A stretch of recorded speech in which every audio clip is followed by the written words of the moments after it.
Welcome, everyone. Hi, it's Jenny Whitener with Bridge Innovate. We're so thrilled to have you join us today for Fostering Resilience, an essential leadership skill with our guest speaker, Dr. Mark Mendenhall. So as we're getting started, Mark's giving a big wave. So as we're getting started, please do introduce yourself using the chat. For me, it's at the bottom of my screen. You just hover over that and just say hello, maybe your name and your organization. So I'm seeing Mark say hello and Irene and Mary coming in saying hello. So please do say hello to each other as participants and then say hello to Matt as well. So I see Matt coming in and to Dr. Mendenhall. Jeff, thank you for joining, and Michael. So great.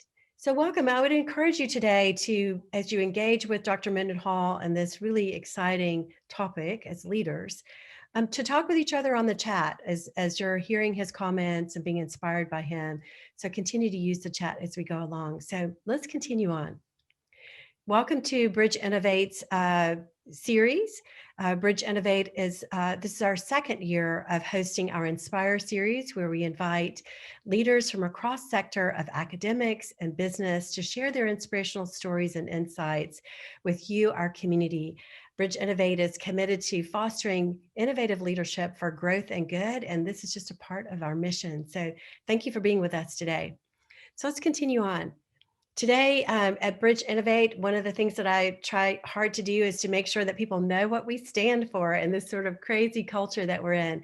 And at Bridge Innovate, we wholeheartedly believe that partnerships are built on integrity, and we hold that firm with all of our clients. We also believe in the power of collective wisdom, and that when we put our heads together, that we're better than going it solo.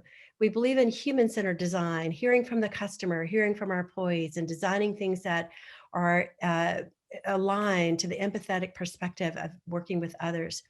That foresight is essential for bold strategy and innovation, being open to looking at future trends and anticipating them and nurturing them. And then, of course, the commitment that always that the innovation for growth needs to have another side of that page to also be doing innovation for good. So that's us in a nutshell.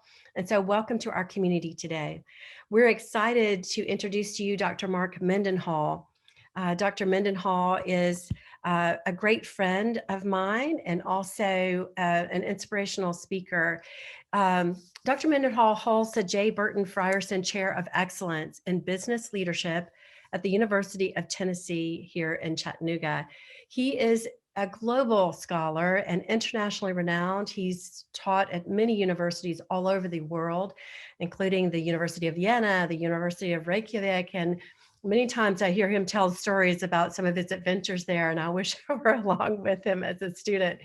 He's also extraordinarily published in terms of the research that he's done in leadership, written over 28 books, 121 academic journal articles on leadership, and also around the influence of culture, global cultural influences, and inclusivity in our environment. He's also a partner with a COSI group, and we've had the grand pleasure of having him engage with us with some of our client work on executive education programs. And he's always a great treat to bring in with a group of executives and challenge them in their thinking on leadership development. So without further ado, let me turn it over to Dr. Mark Mendenhall to share with us his perspective on resilience. Okay, I'm just sharing my screen here. Hopefully, can you all see that? Whoops. Got it. We're there. Yeah. All right. Okay.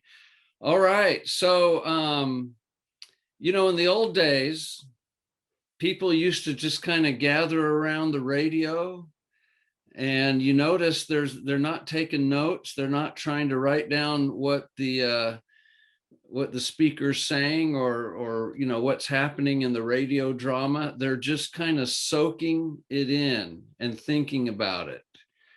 So what I want to do now is to have all of you just kind of like put your note stuff away. If you have notes, just kind of watch, listen. I'm happy to hang around for question and answers. If Jenny and the crew can go slightly longer, I'm happy to, whatever. Okay, we're good. So just kind of put your mindset back in the 1920s as we go forward here, and let's learn this way. let's kind of discuss this way, not, let's kind of make this a non-Zoom thing, okay? All right. So what's the problem? The problem kind of is we just don't like reality. Most of our problem with resilience at whatever level is we just don't like what we're seeing, and so we're having a hard time adjusting to it. One of the real issues I think that we struggle with in the Western world is that we don't really just believe that organizations really are complex adaptive systems. We don't really think about them that way.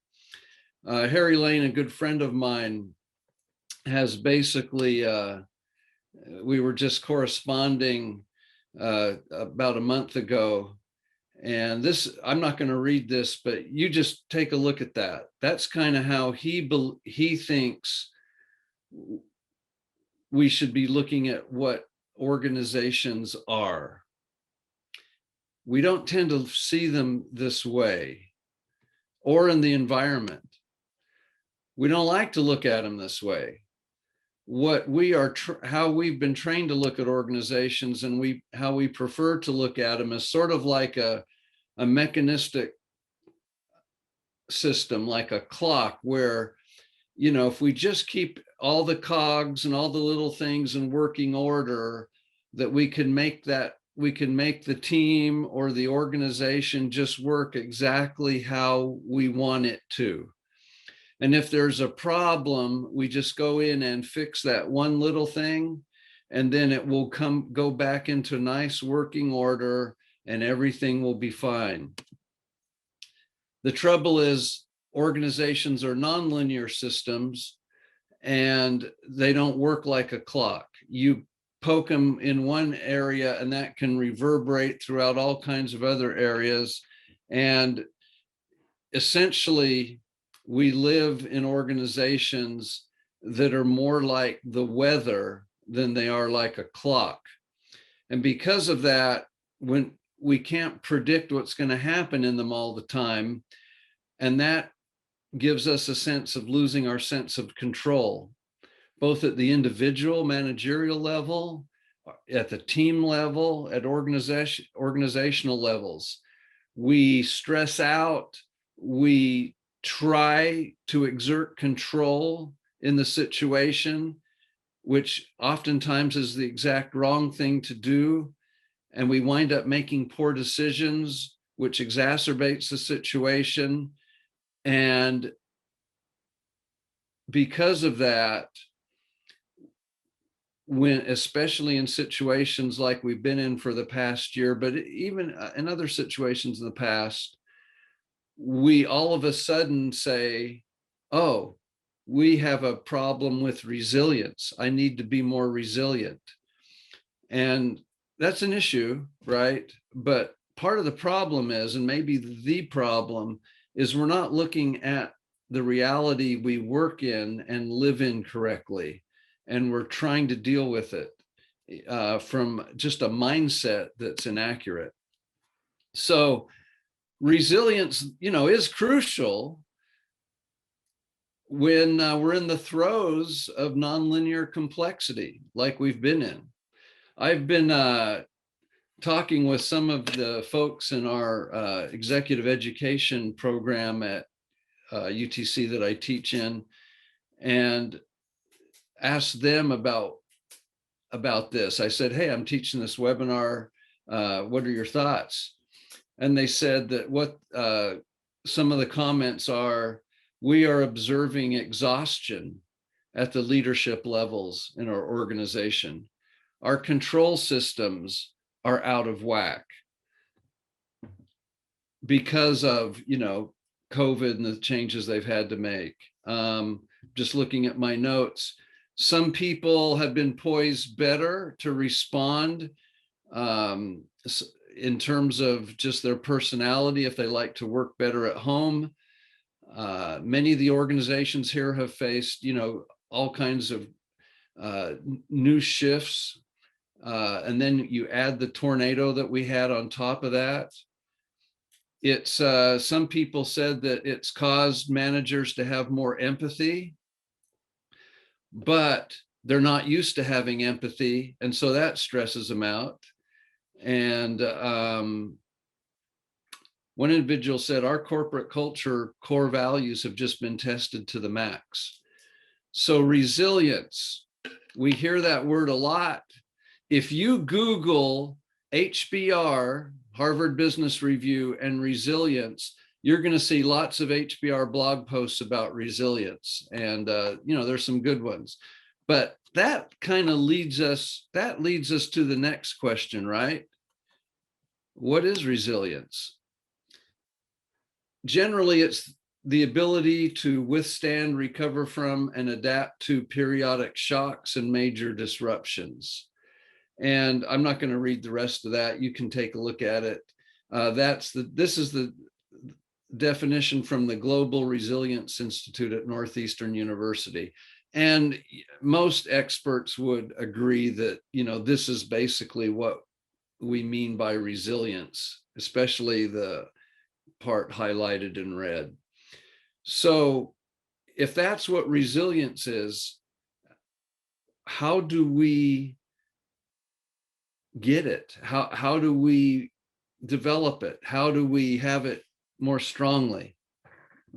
So I'm just going to provide 3 major things to think about in terms of resilience and fostering it.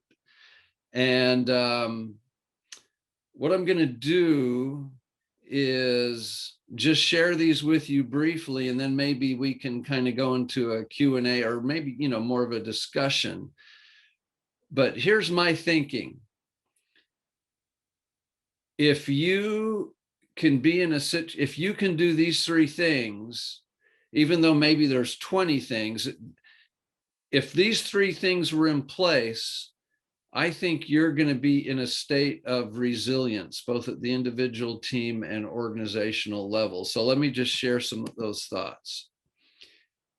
Okay, 3 things that will make a huge difference in fostering resilience, even if you don't get these things perfect. I think the main thing is, are these things happening? Is energy going into them? And that will produce high probabilities of manifestations of resilience. So let's look at the individual level. Let me just ask you guys a question. Do you have a daily personal resilience regimen that is evolving and continuing in nature? What are you doing for yourself as a leader every day to foster your own individual resilience? And for years, I have been working with executives, MBA students, and undergraduate students in helping them develop leadership competencies. And I do this by having them develop a daily personal development plan that's based on principles from cognitive behavior therapy. We don't have time to go into that. I'm just going to tell you this works. We see people develop amazing levels of competency in as little as 7 to 8 weeks. Many people, when I ask them, what is getting in the way of you really deploying yourself as a leader, they focus on competencies that are directly related to resilience. A lot of deal with stress reduction and all kinds of things. I'm just going to very quickly tell you the case of the Austrian accountant. Some years ago, about 4 years ago, I had the real difficult assignment to teach high potential master's students in a global program in Vienna, Austria. I had to go to Vienna, Austria in the summertime. It was just a terrible assignment. By the way, Vienna is just a wonderful city to spend time in. Anyway, there was an Austrian woman who was just graduating with a specialized master's degree, kind of above an MBA. And we talked about competencies that their weekend that they wanted to develop as a leader. She indicated that her weak competency was tolerance of ambiguity. In other words, she was a control freak. And I mean that in the totally the good way of that. She was highly self-disciplined. She, that adage, you make the plan and then you work the plan. She did that daily, weekly. I have never seen, someone who was so self-disciplined and was able to do so much. But she told me, Dr. Mendenhall, I cannot stand ambiguity at all. I already have a job lined up with a global, with a multinational company in the auditing, in the accounting end of that. And, global accounting, there's different rules all over the world. And she said, this is not an area that is cut and dried. I like, black and white answers to questions and just cut and dried. And she goes, I want to work on this competency. So I had her for 8 weeks. The first week, she just focused on understanding, tolerating ambiguity, because she knew she was low in that. And I think all of you can, being able to tolerate ambiguity is a huge competence that relates to resilience. It is. So she studied that, and then she said, I don't know what I'm going to do. I don't know how. I understand what tolerance of ambiguity is, but I don't know how to get started. But she came up with, I thought, was a genius plan. For the second week in her personal development plan, what she did was she scheduled in ambiguity. I know that sounds like an oxymoron, but what she did was every day, where normally she had something planned in for an hour, she just left that blank. And she said, I'll just kind of decide what to do during that blank hour. For her, that was high level of ambiguity to start out with. She reported to me that I totally failed the first week. Whenever there was a vacant hour, what I did was I did my homework for class. And I said, no, you didn't fail. You chose to do that. That was your choice. You could have chosen to do anything. And so for the third week, she said, I'm going to choose to do something that's not work related, not school related. Okay. By the end of 8 weeks, this woman who is just like driven was now was cooking up new cuisine for herself, sunbathing and reading a novel, doing all kinds of things. She also she did a few other things. She joined a negotiation club and a few things that put her out of her comfort zone. Anyway, I followed up with her. She said after the class was over, she continued with this personal development plan. And then eventually she went on a vacation or a holiday, as they would say there, Frierson. And she said, so I kind of quit doing it. She said, but about that time, I started my new job, and it was highly ambiguous, and it was full of chaos. She said, but I transitioned to it just fine, and I enjoyed it. And she said, I would never have been able to do this job without first having taken your class and done that personal development plan. Okay, that's a period of 8 weeks, plus, some other weeks, maybe a month or two more that she added on. She completely transformed her resilience in that time. So what I've listed here is some research articles where I explain how we do personal development plans based on cognitive behavior therapy. I'm sure Jenny will share these slides with you. You can look these up. You can read about it yourself. So at the individual level, I'm telling you this works. Okay. If anybody can increase their resilience, anybody can, but it does take a little bit of structure. Cognitive behavior therapy is the most researched and clinically proven effective approach to changing behavior and developing new competencies. I'll just kind of let you guys study that on your own. Let's look at the team level. One of the key things about having team resilience is having all team members be on the same page about their roles, responsibilities, and how we do things together and how we do things, not just during adversity, but all the time. So let's do a quick GPA team resilience questionnaire. I'm going to ask you 10 questions, and I want you to give yourself a grade, your team, not you yourself, but your team, a grade on each question. You know, give yourself an A, B, C, D, E, or F, and then we'll get your GPA at the end. We'll go through this together, okay? 1, everyone on my team works toward the same goals. Grade your team. 2, members of my team feel free to express their feelings and ideas with each other. A, B, C, or D. Give yourself a grade. 3, tension and friction are reduced by team members in ways that do not contribute to ongoing grudges or future problems. Grade your team. Not yourself, but your total team. 4, we engage in extensive discussion and everyone gets a chance to share their ideas and thoughts, even the introverts. Grade yourself on that. 5, all team members are clear on how to work together to get work done and how they should eventually individually accomplish tasks assigned to them.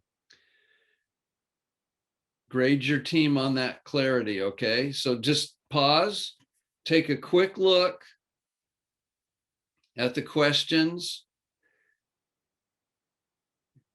You don't even have to know what the questions are, just have a grade of A, B, C, or D, or F for 5 questions. Now let's go quickly to 5 more questions. 6, disagreement is viewed as a good thing and criticism is constructive and is oriented toward problem solving and removing obstacles. Grade your teams. 7, everyone understands both team and individual performance goals and knows what is expected of them. Grade your team. 8, the team makes decisions when there is natural agreement, and in the cases where agreement is elusive, a decision is made by the team leader or executive sponsor, after which little second guessing occurs. So what this is describing is kind of when everybody's in agreement on the team, you know, it's just natural that the decision, that agreement leads to a decision. And in cases where, you know, it's kind of like we can't quite come to a consensus, the team leader says, okay, everybody's had their input. Here's the decision, let's go. And then there's little second guessing after that. That's number 8, grade your team. Number 9, all team members are reliable and they respect the team's processes and other members of the team. And finally, number 10, the leadership of the team shifts from time to time as appropriate to drive results. No individual members are more important than the team. So what this might say is, you know, if there's a member of the team who really kind of knows more about one aspect of whatever the topic is, issue is, that person is naturally looked to as kind of the informal leader and respected, you know, to the degree to which time needs to be spent on that. No individual members are more important than the team. Okay, so you should have 10 grades of A, B, C, D, or E, or F. So, I hate to have you do this, but go back to remember being an undergraduate where you had to calculate your own GPA. For every A that you listed, that's worth 4 points, right? For every B is 3 points. Every C is 2 points. A D is 1 point. And we all know what an F grade was. Hopefully we've repressed those and that will not trigger any bad. I guess I should have given a trigger warning to this if anybody ever had Fs. Total the points and then divide by 10 and you have your team's GPA on team resilience. So what do you do if you don't have a good GPA? You develop a team charter to address all those kinds of issues. And essentially what that is you get together and you say, okay, we're not perfect as a team. We have got to get on the same page of some things like punctuality to meetings, like how quickly we will respond to each other's emails. I mean, really nuts and bolts thing. And I've listed a link here from the Center of Creative Leadership that discusses how to go about, putting together a team charter, because we don't really have time today. The third and final area is the organizational level.